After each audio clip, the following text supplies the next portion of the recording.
Hey students, how are you guys today?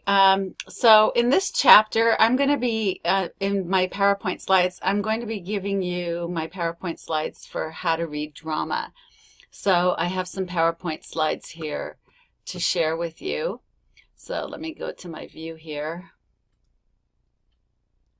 All right, so these PowerPoint slides are called Reading Drama. So what is drama? Drama is literature with a story that unfolds in front of the eyes of the audience. Unlike a short story, poem, or novel, a dramatic piece, it is supposed to be witnessed by the audience as the story is played out in front of them. So the whole point of a drama is to see it played out in front of you. Whereas a short story, you're supposed to read it. And the poem is performed and read. A novel is read. But in a dramatic piece, the purpose of a dramatic piece is to see it performed. So if you go to a play, that's a dramatic piece. Sometimes you watch stories on television. That's a dramatic piece. It's played out for you. When you read a dramatic piece, you're actually reading the script that the actors read. This lends itself to different types of interpretations, and we're going to look at a lot of interpretations today, or this week when we're talking about drama. So this is what drama includes. It includes characters, scene, dialogue, stage marks, and acting, or acts.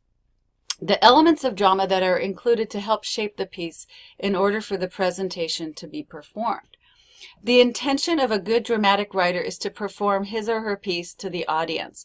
So depending on how the actor reads these, the script is what you're going to see. And also, oftentimes, what you remember is the actor rather than the character, because the actor puts so much of his or herself into the storyline. In To Kill a Mockingbird, if you read the novel, Atticus Finch is much different by reading about him. But then when you see the novel presented in acting formation, then the actor makes Atticus Finch much more real to you. And so Gregory Peck, who played Atticus Finch in the dramatization of To Kill a Mockingbird, is kind of remembered more than the actual Atticus Finch. And a lot of people think that Gregory Peck was Atticus Finch because he played the part so well. So a good dramatic actor can really get inside the character. So the intention of a good dramatic writer is to perform his or her piece to the audience. And if the audience really loves that person playing the character, then the audience is really motivated by the story and wants to listen or hear and stay on his or her seats.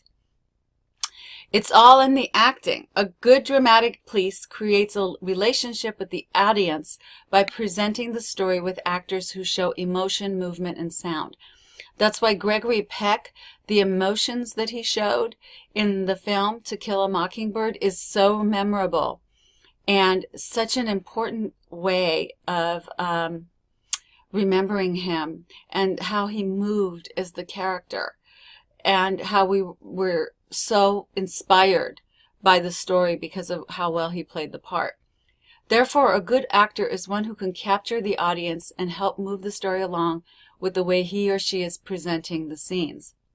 Drama is collaborative compared to any other art form because it moves beyond the page of the script, which is written by the author, to the stage performed by the actor. Actors interpret scenes and present them to the audience. So interpretation is really important because an author who's writing a book may have one intention, and the actor who takes this script may have another intention of how he or she wants to present the character. And sometimes there's a lot of controversy between the writer and the actor. But in Gregory Peck's situation, Harper Lee was really approving of all of the ways he interpreted the work. Harper Lee talks about it in an interview, so that worked out well. So much depends on the actor. The audience can only hear and see through the actor. It's up to the actor to present the piece with as much emotion and intensity as he or she can deliver in the story to get the audience to understand the essence of the message presented. And also, when you have a dramatic piece, all you have is the stage. You don't have the written portion, because when you go to a play, you don't really get the book. You don't sit and read the book before you watch the play. You may have some of the script, but what you have is just the scene in front of you. So think about how you relate to drama you read. Do you get the same images when you watch the piece? Are there changes made from your reading to the dramatic piece to watching it? What would that include? So sometimes if you read a book, Gone with the Wind is a huge, long book, over 1,000 pages, and it goes into really high details about many of the characters in the book. The movie Gone with the Wind is a long movie as well, but it still doesn't give as many details as the book did. So the interpretation is what we have of the actors and the scenes before us. And so if you actually read the book, The Gone with the Wind, you get a much better understanding about Scarlett O'Hara and her characteristics and why she does what she does. But in the movie, you just see her as a spoiled brat. And if you read the book, you see the history of why she is a spoiled brat. So it's kind of interesting. You get a different interpretation when you read a book as opposed to when you actually see the piece performed. So it's a good idea to read the script and watch it and get a full understanding of the author's intention. It's always a better idea to read the book first or the script before you actually watch the dramatic piece, because some actors will perform the piece differently.